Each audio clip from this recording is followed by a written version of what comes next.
Terima kasih Mas Yusuf. Assalamualaikum Profesor Dr. Henry Subiakto. Waalaikumsalam. Assalamualaikum Dr. Kiai Haji Ubaidillah Ahmad Tamam. Terima kasih Mas Yusuf. Ini orang yang paling bertanggung jawab dalam tidak terselenggaranya acara diskusi ini adalah Mas Yusuf Mas. Ada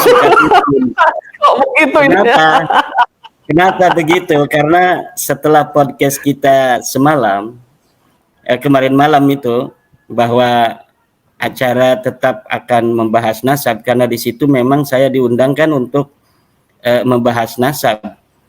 Coba lihat di dalam kronologi dari Profesor Dr. Arif itu, memang saya diundang karena adanya diskursus di tengah masyarakat tentang nasab Alawi, yang menurut tesis saya nasab yang terputus, nasab yang batilun, nasab yang munqati'un, mardudun wa maudhu'un. Disitulah LP2M mengundang saya kan. Kemudian ketika podcast semalam itu kita bersama Pada Suka TV, saya ungkapkan apa-apa yang akan saya narasikan di dalam forum diskusi publik internasional itu. Lalu pagi-pagi itu dari Rabita Alawiyah menghubungi pihak panitia, Mas Yusuf, ya, dan itu dikomunikasikan kepada saya bahwa dari Rabita Alawiyah keberatan dengan adanya diskusi publik yang akan diselenggarakan 10 September itu membahas nasab. Mereka dari pihak Rabita Alawiyah inginnya hanya membahas sejarah dan sudah ditentukan yang akan dikirim adalah Alwi Alatas dan Hanif Alatas. Dan itu ada screenshotnya dikirimkan pada saya kepada panitia untuk agar saya juga memperhatikan bersama-sama, karena memang pihak UIN itu kan di jalan tengah. Mereka ingin acara ini berjalan tetapi sesuai dengan kesepakatan bersama. Nah, itu kronologinya seperti itu. Mereka dari pihak Rabita Alawiyah mengirim SMS kepada pihak panitia agar 10 September itu tidak membahas nasab, hanya membahas sejarah saja. Kemudian ya mereka meminta dari Rabita Alawiyah itu untuk pihak panitia membuat sebuah video yang menyatakan bahwa benar tanggal 10 September itu tidak membahas nasab, hanya membahas sejarah saja. Cuma rupanya belum sempat ini dari pihak panitia untuk membuat video itu. Akhirnya mungkin terjadi sebuah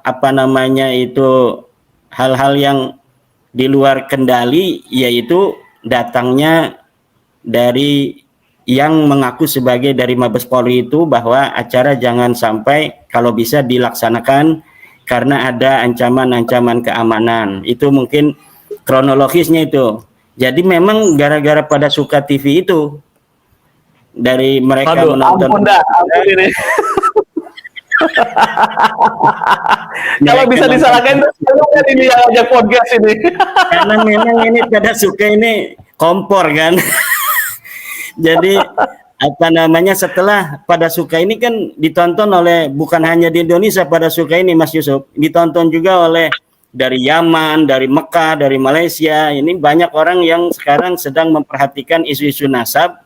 Dan salah satu channel favorit mereka adalah Pada Suka TV untuk mendapatkan informasi tentang bab nasab yang sedang terjadi diskursus di Indonesia ini.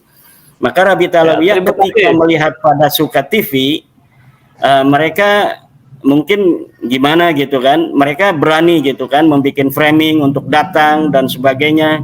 Kalau bisa jangan bahas sejarah saja, tapi bahas nasab, kan dalam videonya begitu. Tetapi dari belakang mereka mengatakan tidak boleh bahas nasab kan. Nah itu yang sebenarnya terjadi, dan itu masih ada buktinya berupa screenshot SMS atau WA yang disampaikan kepada saya sebagai dari pihak UIN mengharapkan acara itu sebenarnya terjadi, dilaksanakan, tetapi dengan kesepakatan bersama itu. Saya waktu itu belum memberikan statement apakah betul saya bersedia untuk hanya membahas sejarah, karena memang kalau bahas sejarah itu sudah ada tokohnya, yaitu Profesor Dr. Sumanto Al-Qurtubi. Kalau saya lebih ke dalam masalah nasab Alawi yang saya teliti kan. Jadi saya tadinya itu kalau misalnya sampai terjadi, ini luar biasa sekali. Tapi apapun yang terjadi, saya respect apresiasi terhadap UIN Wali Songo yang telah berupaya untuk mendudukkan bersama pihak-pihak yang sedang berdiskursus ini agar ada solusi di tengah-tengah masyarakat. Walaupun itu bukan keputusan, hasil diskusi itu adalah kesimpulan bukan keputusan. Tetapi minimal masyarakat akan melihat bagaimana sih dalil-dalil yang diberikan oleh saya sebagai orang yang telah secara yakin meyakinkan hakul yakin bahwa Ba'alawi ini memang bukan keturunan Nabi. Lalu bagaimana dalil-dalil yang akan diberikan oleh Rabita Alawiyah untuk mengkanter daripada tesis saya itu? Ini mungkin masyarakat sangat menunggu itu. Karena memang diskusi itu ada yang dilakukan untuk ma'rifatu haqiqati syai'i bil yakin, ingin mengetahui hakikat sesuatu dengan yakin, yaitu tahaqquq wa tasabbut. Ada juga diskusi yang dilaksanakan hanya ingin mengatakan bahwa kita belum menyerah gitu.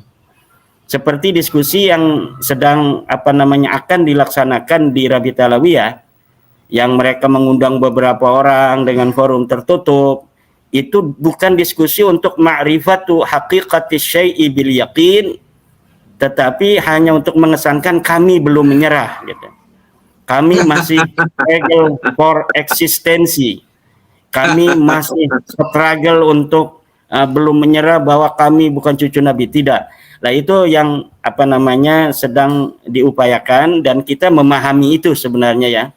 Saya sangat memahami sebagai seorang yang meneliti dari nasab Alawi ini, bagaimana posisi psikologis mereka di dalam menghadapi sebuah kenyataan bahwa ketika diteliti apa-apa yang telah mereka yakini selama ini, ternyata setelah mereka juga ikut meneliti dari tulisan saya itu, mereka kemudian mencari maraji saya itu, mereka melihat kitab yang saya sebutkan, ternyata memang tidak ada ini.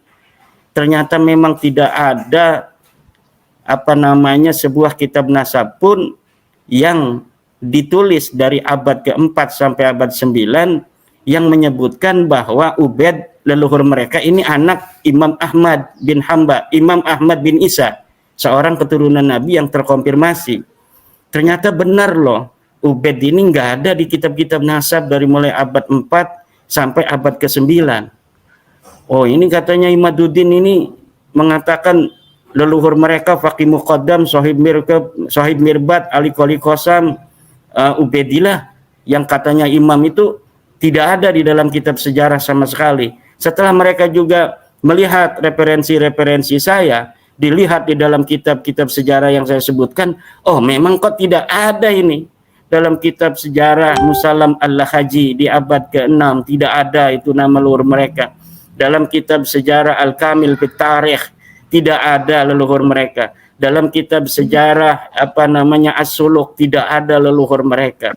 Dalam kitab sejarah Al-Ataya As-Saniyah di Yaman tidak ada. Ulama-ulama yang disebutkan, ulama-ulama di Mirbat disebutkan, ulama-ulama di Tarim disebutkan, pada saat di mana Faqih Muqaddam itu hidup, ternyata Faqih Muqaddam tidak disebutkan sama sekali. Itu mereka mulai gundah gulana gitu kan. Tetapi bersama dengan itu kemudian mereka mencari alibi-alibi historis untuk dapat meyakinkan kepada diri mereka sendiri, terutama juga kepada orang-orang yang masih mendukung mereka, bahwa tidak disebutkan bukan berarti orangnya tidak ada. Tidak disebutkan bukan berarti mereka bukan cucu Nabi dan lain sebagainya.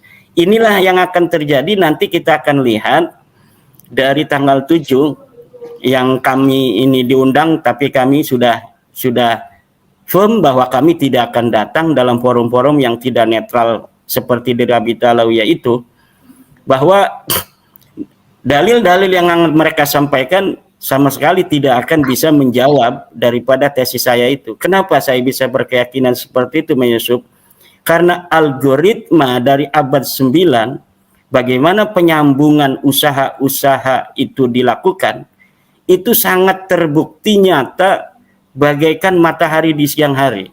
Bahwa memang nasab mereka itu dipabrikasi pada abad ke-9 dengan mencangkok, mengokulasi sebuah nasab seorang ulama di abad ke-8 atau di abad ke-7 ya, 620 Hijriah, yaitu Abul Jadid, untuk disebutkan sebagai saudara mereka. Tanpa adanya sebuah dalil dari kitab yang semasa atau yang mendekati dari keberadaan Syarif Abul Jadid bahwa dia adalah saudara dari Alwi, leluhur daripada Ba'alawi. Sama sekali tidak ada. Jadi daripada formulasi di abad 9 bagaimana mereka mencangkokkan nasab itu tidak akan ditemukan pada abad-abad sebelumnya berbagai macam manuskrip-manuskrip yang akan memverifikasi keberadaan leluhur mereka atau memverifikasi nasab mereka. Tidak akan mungkin itu bisa ada. Rumel Abbas sudah berusaha untuk menjawab kesunyian itu dengan mencari manuskrip-manuskrip, sanad-sanad, tetapi itu sudah dapat dibuktikan sanad itu sanad yang palsu. Karena sebuah sanad itu tidak akan berdiri sendiri, dia akan menyebut nama-nama dari orang-orang yang bisa jadi orang itu masyhur dan juga yang tidak masyhur. Nah, dari orang-orang yang masyhur itu kemudian kita bisa untuk mengkaji apakah betul dia mempunyai murid seseorang ataukah dia mempunyai guru seseorang yang disebutkan dalam naskah itu. Dan dalam naskah-naskah yang diberikan oleh Rumel Abbas untuk menjawab keterputusan nasab Ba'alawi ini, terbukti bahwa manuskrip itu manuskrip wayang, manuskrip palsu. Kemudian mereka juga bermain di dalam kancah epistemologis. Bagaimana katanya apa yang telah saya tulis di dalam tesis itu tidak sama dengan metodologi para ahli nasab. Sebenarnya saya tidak tidak terlalu ingin memberikan bagaimana metodologi ilmu nasab itu, karena saya yakin mereka sudah paham sebelumnya seperti itu. Tetapi ketika saya melihat bahwa mereka juga tidak memahami metodologi ahli nasab di dalam menetapkan nasab, terpaksa akhir-akhir ini saya menulis juga tentang metodologi ahli nasab seperti yang telah saya jawab untuk seorang pembela Ba'alawi dari Madura. Bagaimana metodologi ilmu nasab, bagaimana kitab Rasail fi Ilmil Ansab menyatakan tentang cara menetapkan nasab, bagaimana kitab Muqaddimat fi Ilmil Ansab menyatakan teori isbatin nasab, bagaimana kitab Usul Ilmin Nasab wal Mufadalah Bainal Ansab menyatakan teori-teori ilmu nasab, dan semuanya itu sama. Karena ilmu nasab adalah termasuk di dalam ilmu sejarah, maka ilmu nasab itu teori cara untuk menelitinya itu mirip dengan teori ilmu sejarah, yaitu heuristik, kemudian kritisasi sumber, kemudian interpretasi, dan yang terakhir adalah historiografi. Dan dari sana kita telah dapat menemukan sebuah kesimpulan yang sangat meyakinkan bahwa Ba'alawi ini memang bukan turun Nabi. Ditambah kemudian disyahidi dan dihakimi oleh tes DNA dari beberapa sampel, 180 sampel dari keluarga Ba'alawi, yang telah jelas hasil daripada tes DNA mereka adalah berhaplogrup G yang dinyatakan oleh para ahli sebagai bukan keturunan Nabi, karena keturunan Nabi harus sama dengan orang-orang Arab, yaitu J1. Nah, itu yang bisa saya sampaikan, Mas Yusuf. Jadi saya kalau untuk yang telah diputuskan oleh UIN Wali Songo itu sangat mengapresiasi, dan kita juga menerima kalau memang itu sudah menjadi keputusan UIN, walaupun saya kecewa ya. Oleh karena itu saya setuju dengan Profesor Henry Subiakto yang mengusulkan bahwa acara ini harus digelar dengan tempat yang netral, tempat yang ilmiah, yang netral, dan saya mengusulkan Forum Rektor Indonesia untuk mengadakan acara diskusi ilmiah di tempatnya, bisa di dalam negeri, di luar negeri, atau di mana saja, bisa secara offline, bisa secara online, tidak usah pakai massa, tidak usah pakai orang yang hadir, cukup saya dan Rabita Alawiyah, saya bersama beberapa teman dan Rabita Alawiyah, kemudian dihadiri oleh para profesor, para rektor dari seluruh universitas yang ada di Indonesia. Setiap universitas kemudian mengirimkan seorang pakar sejarahnya yang harus juga didampingi oleh seorang yang bisa baca kitab kuning. Itu bisa ada dari dalam universitas atau bisa mencari dari pesantren-pesantren, agar nanti di dalam bagaimana maraji, masadir, referensi yang diberikan itu kemudian kita langsung konfirmasi dari sumbernya yang tentunya berbahasa Arab itu. Nanti akan bisa dilihat oleh forum rektor dalam suasana yang akademis bagaimana kekuatan daripada sebuah postulat bahwa Mbak Alawi ini bukan turun Nabi. Demikian Mas Yusuf dan Profesor Dr. Henry, juga Dr. Kiai Haji Udia. Ya, Kiai Ipad menyatakan kesediaannya jika ada forum yang lebih besar dan kemudian juga steril. Ya.